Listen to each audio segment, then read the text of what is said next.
we're definitely going to get into this now. You know, I've been kind of trying to make sure that I gave you enough time to collect yourself. Because I'm going to get you. I'm going to get you now.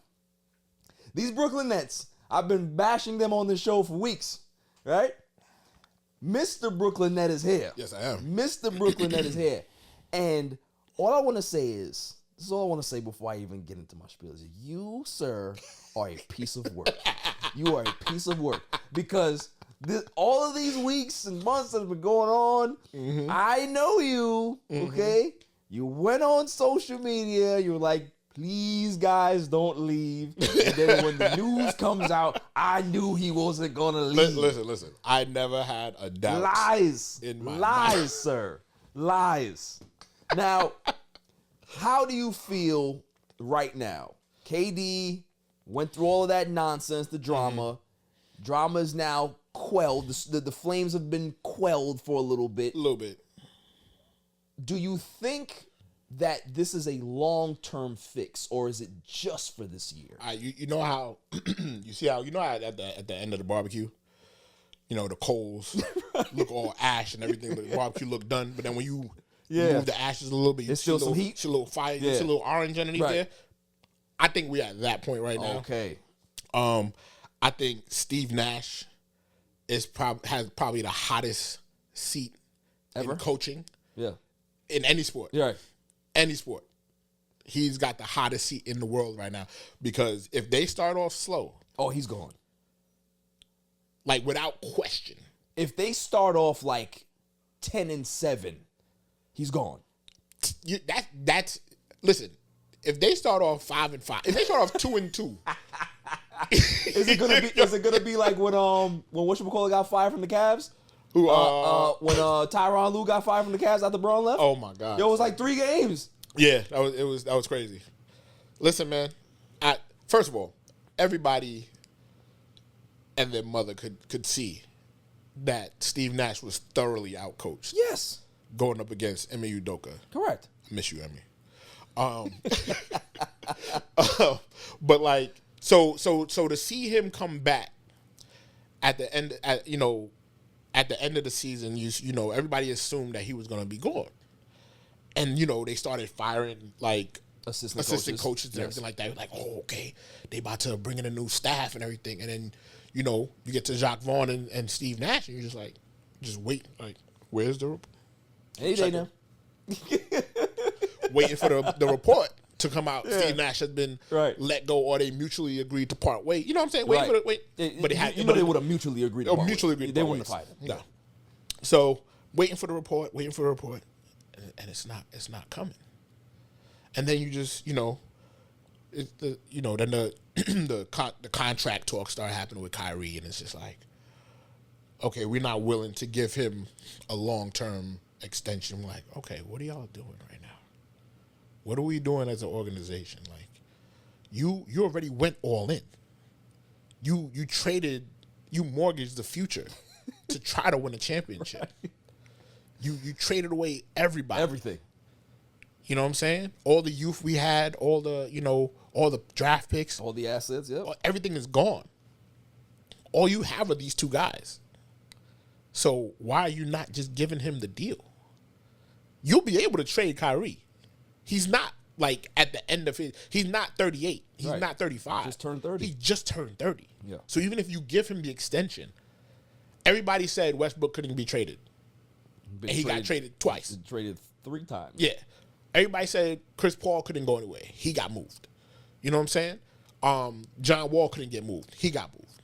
So they always talk about these contracts like, oh, once you give them these big contracts, you'll never be able to get rid of. Nah, you can get rid of anybody. Anybody can be had, and anybody will be taken if you just attach the right assets to it. So why would you not? You had the contract on the table last year. You just rescinded it when the mandate happened. Right. So what changed now? So do you think all of these things, the lack of firing Steve Nash, the fact that they didn't do that, the fact that they fired the assistant coach that he was cool with, the fact that Kyrie didn't get his deal, all of those things factored into Kevin Durant's decision. Yeah. But if my thing is this, if that all factored into his decision, why come back? Because he also, I think, had an ego check. And I think I think Rich Kleiman probably went to him and was like, yo, bro, this is not going the way we thought it was going to go. Yeah. Like, you look at the deals that were being offered for KD.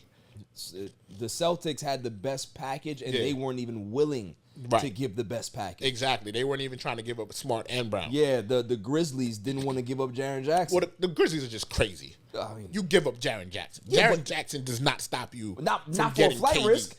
Come on. Not listen. Not for a flight risk. Listen. He's a flight risk. You put KD I understand with that. Ja Morant, I get that. Baines, and all of them dudes over there. Yo. But they Kevin ballin'. Durant would have got to Memphis, and he'd have been like, "Yeah, I don't like this place. So I want to go." Like you trade all this stuff. He's like, "Yeah, nah, I changed my mind. I don't want to go there." Listen, man. Like, the problem with it is, yes, also, KD is like, what, 36, 37 years old? No, he's 30 turning 34. 34, that's what I Yeah. meant, 34. He's getting older. Yes. He hasn't played a full season since he was in Golden State, maybe. It's been, yeah. Since he was in Golden State, maybe. I would say even before that. Yeah. Yeah. So He started breaking down his last few years in Oklahoma City. right. So you're not getting full season KD. You're getting a great KD. Don't get it twisted. Yeah, he's buckets. Buckets. He's Yeah. balling out. He plays defense. He plays with passion, but he's up there. And he's still after an Achilles tear. He had a knee issue all last year. You could see it every time he would go up for a layup or he'll land away. You'll see him playing with his knee. He also hurt his shoulder last year. Right. So there's a lot of stuff going on. Like, part of the reason he played the way I think the way that he played, the way he played against the Celtics, it wasn't only that they were doing something that he's never seen before. He was broken down. He was broken down because PJ Tucker did the same thing to him in the Bucks series. Yeah. And he was giving buckets. But remember when we went to the Nets game that day? Yeah. Well, I think they played Golden State. Golden State, yes. And I was asking you, I said, is this the offense that they run all the time? And you were like, pretty much. Yes. And I'm like, he's not going to last the season playing like No. that. No. I saw it. That Yeah. you cannot play like that Yeah. all year long. Right. Can't. And see that's where I gotta ask the question: how much of that is Steve Nash, and how much of that are the players wanting to do their own thing? Right. Because the thing is, like, from the outside looking in, Yeah. it looks like Nash calls no plays. Right. It looks like it's just pick up basketball. Right. Whoever gets the ball, do whatever Yeah. you got to do, Yeah. and we're coming down Yeah. to play defense. Yeah. So it's like, for me, I thought that Steve Nash, being the basketball savant that he is, Yeah. would have a nice offensive wrinkle, whether it's off the D'Antoni tree or not. I was expecting something to look very similar offensively. I don't see that. See, and that's why I said it depends on. I want to know how much of it is Steve Nash and how much of it is the Well, you should players. know. You a Nets insider, man. You should have this information. But listen, I have my sources, but I don't. No, I'm just playing. No, but like it, because when I used to watch last season when Harden was trying to fumble his way out of the team, Yeah. you could tell he wasn't passing like he did last year. Right. He wasn't running the pick and roll the way he did last year. A lot of lazy play. And people at the beginning tried to make it about the fouls, and yeah, that's part of it. Probably couldn't get into his same rhythm, but you could also see when he sat down and the younger players came in, they ran a completely different offense. Right. And there was a lot of movement, and there was a lot of other things. Wasn't even running so the he plays. wasn't running the plays. And I think that's part of the reason. If you look at it now, everybody was like, oh, he left because of Kyrie. But he was just playing pickup with Kyrie this week. Right. 2 days ago. They're cool. KD Right. and him. Pickup. Right. Birthday party. Right. In London now. Right. But before. Yes. Like, they seem to be together this whole summer. Right. You know what I'm saying? So what was the real issue? Could it be him butting heads with Steve Nash? Also, I think he always just wanted to get out to Philly. Yes, he wanted to get a quick ring. Yes. That first year, and then He always wanted to go to and Philly. go to Philly with Correct. his mans. Yeah. You know what I'm saying? Yeah. So That's part of it. But when you did see him come off the floor, you would see the offense ran differently. It looked completely different. But here's my question to you now, Pete, is that KD and Kyrie got Atkinson fired. Okay. Right? KD and Kyrie now bring Steve Nash in. They're having issues with Nash now. Mm-hmm. How many coaches do they get to fire? Like, until you got to look at them and like, listen. Honestly, you know how many ever it takes to win a damn championship? That's crazy talk. No, it's not. No, listen. You're looking at this as a Laker fan. Yes. Who has 17 banners up there. But we have our own controversies over the years. Yeah, and y'all also have fired coaches Magic at the whim of the players. Magic Johnson got whatchamacallit fired. Uh-huh. But Kobe got people fired before too? No. What? No. Who did Kobe get fired? Who? No coaches. D'Antoni, Mike Brown? Nah, Kobe was hands off at that time. Stop it. He was hands off. Kobe has never been hands off anything. Bro, he was hands off those years. Stop it. He was at the tail end of his career. Remember, he had tore his Achilles that season. He was done. Listen. Do what you want. Listen. Do what you want. Listen. Like I said, you are coming at this as a Laker fan who has multiple NBA championships. Yes, I'm watching as the dumpster fire. As a Nets fan, I just want one. You ain't gonna get it. Listen, I just want one. And I don't care who has to be ran over for me to get to this championship. That's all I want to see. So if Steve Nash has to go and he can go enjoy some TikToks with his kids and play soccer. That was his downfall for me, and play soccer in Manhattan on the weekends. Go ahead.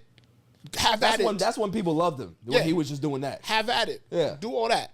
But I don't care who. Listen, the Atkinson thing, fine. You want to say they got him fired? That's fine. I also remember when Atkinson was here, and you remember I used to complain about Atkinson all the time. But he was a good coach.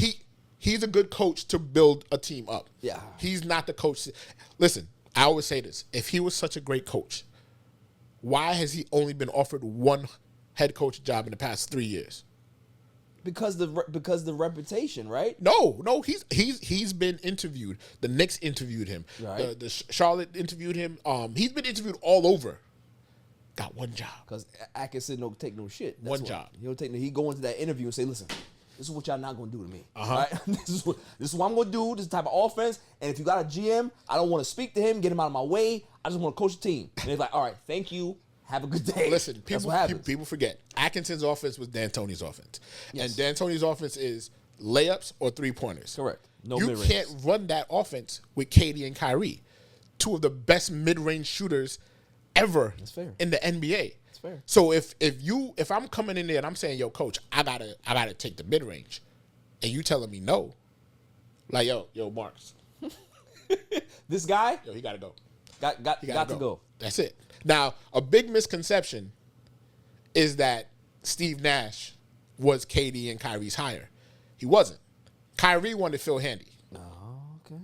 The Lakers wouldn't allow him to interview. Damn right.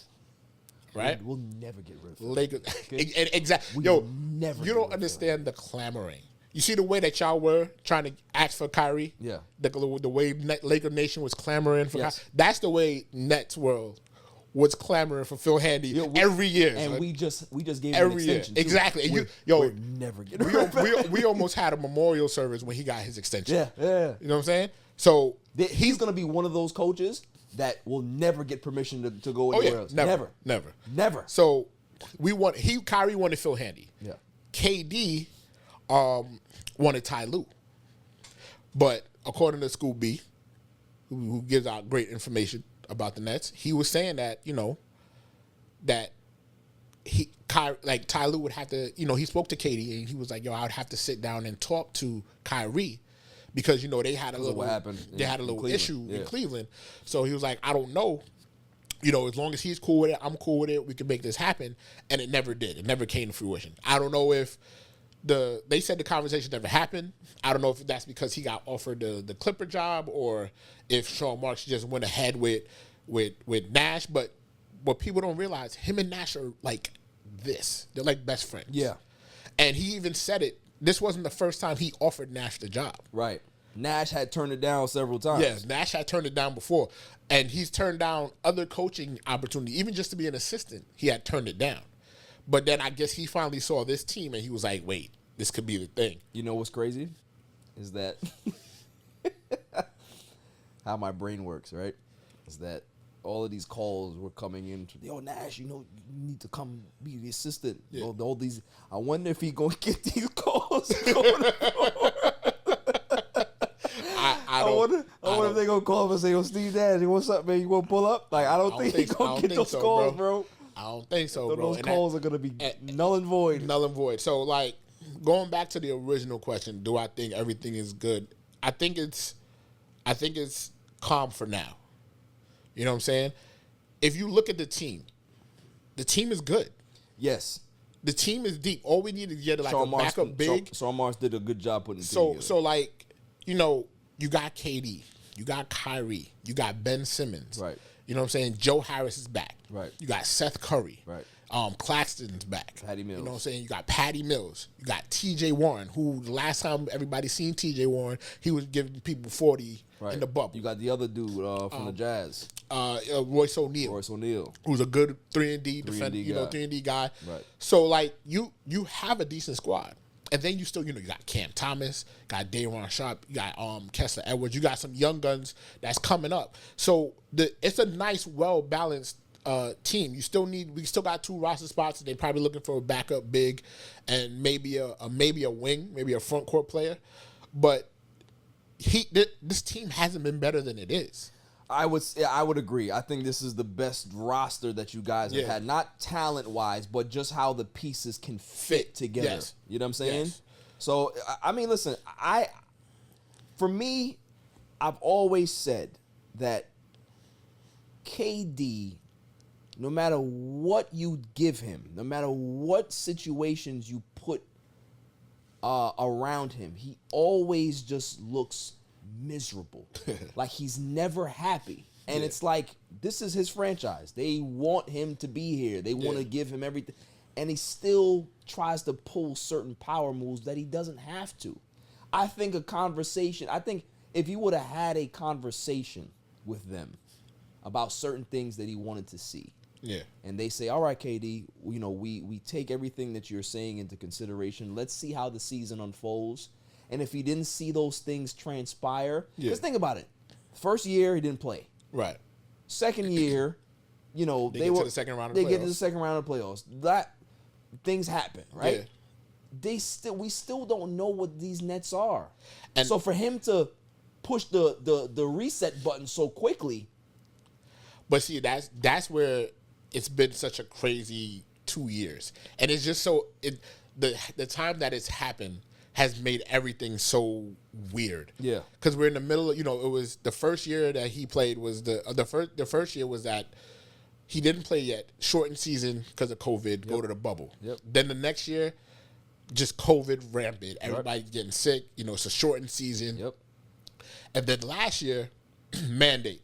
Right. You know what I'm saying? So you look at Steve Nash, he's never had a full team. Right. You look at KD, he's never had a full team. So it's just like, they haven't had a good recipe for success, and you want to see a regular season. There's no mandate this year. COVID, it looks like it's a regular, thing that you can overcome now. Yep. Just see how this goes. Right. But the thing is, you don't know if he went to Sean Marks and said, "Yo, it's true. It's true." At the beginning, like, "Yo, listen, we need to get Nash out of here. We need to improve coaching. We need to get things done." And he was just like, "No."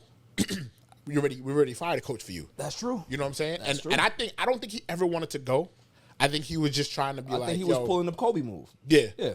I think he just wanted to get the organization, put them on notice, like, yo, listen, I signed a 4-year contract, but I could get up out of here too. Right. Yeah. You know what I'm saying? True. I could get up out of here too and put the onus on the owner. Because if one of the big things that I found interesting when he did request a trade, he didn't request a trade to Sean Marks. Right. He went to the owner. Yeah. Him and Rich went and sat down with the owner and requested the trade. It's interesting. So that to me tells me that he probably went to Sean and was like, "Yo, Sean, you need to get your boy out of here." And he was like, "Nah." Right. Well, listen, man, we're going to see how it unfolds, but we're going to talk about my Lakers after the break.